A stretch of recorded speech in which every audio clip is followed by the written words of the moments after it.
नमस्कार साथियों, आप सभी का आपके अपने चैनल पर स्वागत है। आशा है आप सभी अच्छे होंगे और आप सभी के आने वाले एग्ज़ाम की तैयारी भी ज़ोरों शोरों से चल रही होगी। तो चलिए साथियों, जो आपके यूपी टेट को एग्ज़ाम को लेकर सीरीज चल रही है उसको आज हम आगे बढ़ाते हैं। आज के अगले प्रश्नों को आज हम देखते हैं। चलिए साथियों शुरू करते हैं। आज का 12 नंबर प्रश्न देखा जाए तो आज का प्रश्न है, सूझ या अंतर्दृष्टि के सिद्धांत का प्रतिपादन किसने किया था। ये समझिएगा प्रश्न क्या है, सूझ या अंतर्दृष्टि के सिद्धांत का प्रतिपादन किसने किया था। तो आज का पहला ऑप्शन है थार्नडाइक ने, गेस्टाल्टवादी मनोवैज्ञानिकों ने, हेगार्टी ने या स्किनर ने, या किसने किया था। तो सूझ या अंतर्दृष्टि के सिद्धांत का प्रतिपादन जो था आपको पता होगा, या गेस्टाल्टवादियों ने किया था। किसने? गेस्टाल्टवादी मनोवैज्ञानिकों ने किया था। आपको पता था जो कोहलर ने जो है यह सिद्धांत दिया था। कोहलर ने क्या किया था, कोहलर ने यह सिद्धांत एक जो है बनमानुस पर एक्सपेरिमेंट किया था। किस पे? बनमानुस पर एक्सपेरिमेंट किया था, जिसका नाम जो सुल्तान था, ठीक है, जिसका नाम सुल्तान था। इनका मानना था कि सिर्फ जो व्यक्ति जो है प्रयास एवं त्रुटि से ही नहीं सीखता है, बाकी जो होता है वह सूझ के द्वारा भी सीखता है। मतलब सूझ के द्वारा सीखने का मतलब क्या था कि उसका मानना यह था कि मान लीजिए कोई व्यक्ति कोई कार्य यदि कर रहा है, उसको कोई चीज़ नहीं हो पा रही, कोई भी चीज़, या नहीं कि वो जो होता है प्रयास एवं त्रुटि से सीखता है। वह कार्य करते करते जो होता है अचानक में एक ऐसी सूझ बन जाती है कि अचानक उसको याद आता है, हाँ, और हो जाता है। मतलब नहीं समझ पाए होंगे आप अभी भी। जैसे मान लीजिए कोई व्यक्ति जो है बाहर जा रहा है और घर से जो है गाड़ी से निकला, मगर जो है वो देखा उसने जो कि चाबी नहीं मिल रही है। फिर काफ़ी देर सोचेगा तो उसके बाद जो है तो उसको चाबी याद आई, हाँ चाबी यहाँ रखी है। तो वही जो हुई उसको सूझ से जो है अचानक याद आ जाती है। इसको जो बोला जाता है सूझ का नियम, या फिर है ना गेस्टाल्टवादी ने यह दिया था। समझ में आया होगा आपको। और दूसरी चीज़ इन्होंने कहा था कोई भी व्यक्ति तभी कोई कार्य पूरा कंप्लीट करेगा जब उसको समस्या को समग्रता हो। समग्रता का मतलब वह समस्या जो थी उसको संपूर्ण समस्या का पता हो कि आखिर समस्या है क्या चीज़। जैसे मतलब समग्रता का मतलब होता है संपूर्ण, मतलब जैसे आपको या जैसे कार है ना। तो उसी किसी कार उसी तरीके से समझ लीजिए एक समस्या है ना। उस कार को हम सिर्फ ऐसा तो नहीं सिर्फ टायर देखेंगे, हम कार देखेंगे पूरी, देखेंगे समग्र कार देखेंगे। तो इसका मतलब यही होगा, मतलब पूरी को पूरा देखना एक साथ एक ही बार में, इसे कहा जाता है समग्रता। ठीक है, समग्र नामक शब्द अगर किसी भी ऑप्शन में बने तो समझ लीजिएगा कि यह सिद्धांत गेस्टाल्टवादियों का है ना, और उसी संबंधित यह शब्द है। अब इसको समझ लीजिए, अधिगम से संबंधित सूझ या अंतर्दृष्टि का सिद्धांत प्रतिपादन गेस्टाल्टवादी मनोवैज्ञानिकों ने किया था। इसमें जो है वोल्फगैंग कोहलर तथा जो कुर्ट कोफ का प्रमुख है। समझ गए होंगे आप लोग। चलिए आगे बढ़ते हैं। आज का अगला प्रश्न, मैकडूगल के अनुसार प्रत्येक मूल प्रवृत्ति से संबंध होता है। मैकडूगल के अनुसार प्रत्येक मूल प्रवृत्ति से संबंध होता है संज्ञान का, संवेग का, संवेदना का, या फिर चिंतन का। किसका होता है बताएंगे। मैकडूगल के अनुसार प्रत्येक मूल प्रवृत्ति के संबंध होता है, तो यह जो है संवेग का जो होता है, मैकडूगल के अनुसार प्रत्येक मूल प्रवृत्ति का संबंध होता है। समझ गए होंगे। इसको समझ लीजिए, मैकडूगल के अनुसार संवेग प्रत्येक मूल प्रवृत्ति संबंध होता है। 14 मूल प्रवृत्तियों के 14 ही संवेग होते हैं, जैसे भय, क्रोध, घृणा, वात्सल्य, करुणा, कामुकता इत्यादि।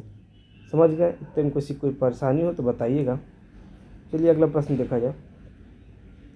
अभी तक कितने प्रश्न हो गए? ये 13 नंबर हो गया था ना। इसके बाद जो है अब 14 नंबर देखते हैं। 14 नंबर आखिर क्या प्रश्न है। 14 नंबर प्रश्न है कि पूर्व अनुभव के आधार पर संवेदना को अर्थ प्रदान करना कहलाता है क्या। पूर्व अनुभव के आधार पर संवेदना को अर्थ प्रदान करना कहलाता है क्या है। संवेदना, प्रत्यक्ष ज्ञान, अभिप्रेरणा, या फिर कल्पना। क्या है? पूर्व अनुभव के आधार पर संवेदना को अर्थ प्रदान करना क्या कहलाता है। तो आपको पता होगा ये क्या कहलाता है। यह कहलाता है प्रत्यक्ष ज्ञान जो है यह कहलाता है। क्या कहलाता है? प्रत्यक्ष ज्ञान कहलाता है। बस इसको समझ लीजिए कि पूर्व अनुभव के आधार पर संवेदना को अर्थ प्रदान करना प्रत्यक्ष ज्ञान कहलाता है। चलिए साथी आगे देखते हैं। तो चलिए साथी 15 नंबर प्रश्न क्या है। 15 नंबर प्रश्न देखिए कि 5 वर्ष की मोहन की मानसिक आयु 8 वर्ष की है, बुद्धि लब्धि बताइए। देखिए इसका पहले फॉर्मूला देखिए, IQ बराबर मानसिक आयु बटे वास्तविक आयु गुणे 100। ठीक है, इस तरीके से पहले समझ लीजिए। देखिए 5 वर्ष की मोहन की है ना।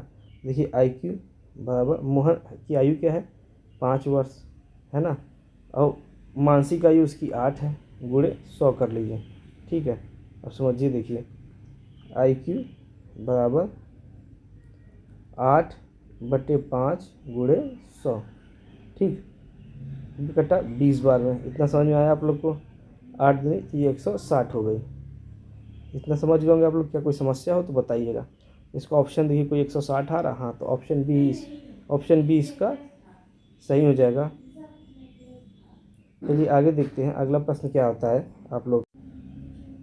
तो चलिए साथियों, आज का अगला प्रश्न 16 नंबर क्या है कि कौन सी बुद्धि लब्धि स्तर मंद बुद्धि वाले बच्चों का जो है परीक्षण योग्य बुद्धि लब्धि स्तर कहलाता है। कौन सा बुद्धि लब्धि स्तर मंद बुद्धि वाले बच्चों का परीक्षण योग्य बुद्धि लब्धि स्तर कहलाता है? ऑप्शन है 70 से 79, 50 से 69, 36 से 49 या 36 एवं निम्न। तो यह क्या होता है? 36 से 49 जो होता है यह कहलाता है मंद बुद्धि वाले बच्चों का परीक्षण योग्य बुद्धि लब्धि। तो चलिए सभी समझ लीजिए। शिक्षणी मंद बालक EMR, परीक्षण योग्य मंद बालक TMR और अभिरक्षा मंद बुद्धि बालक CMR के बुद्धि लब्धि स्तर निम्न होते हैं। मंदता बुद्धि लब्धि स्तर या फिर शिक्षक। चलिए इसको समझ लीजिए। देखिए हल्की मंदता क्या होती है? हल्की मंदता होती है 50 से 70, है ना। शिक्षणी मंद बालक होता है ये। फिर आता है मध्यम मंदता 50 से जो 35 से 50 होती है मध्यम मंद बालक। ये क्या होते हैं? प्रशिक्षण योग्य मंद बालक हो जाते हैं। फिर गंभीर मंदता क्या होती है? 20 से 30 गंभीर मंदता होती है। यह कहते हैं अभिरक्षा मंद बुद्धि बालक। क्या है? अभिरक्षा मंद बुद्धि बालक। फिर आती है गहन मंदता, ये 20 से कम होती है। कितनी? 20 से कम होती है अभिरक्षा मंद बुद्धि बालक।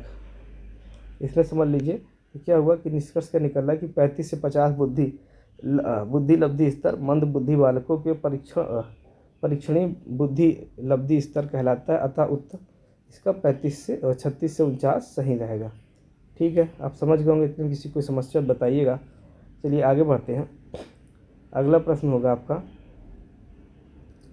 कि 17 नंबर का प्रश्न है कि रोशार्क इंक बॉल टेस्ट का जो है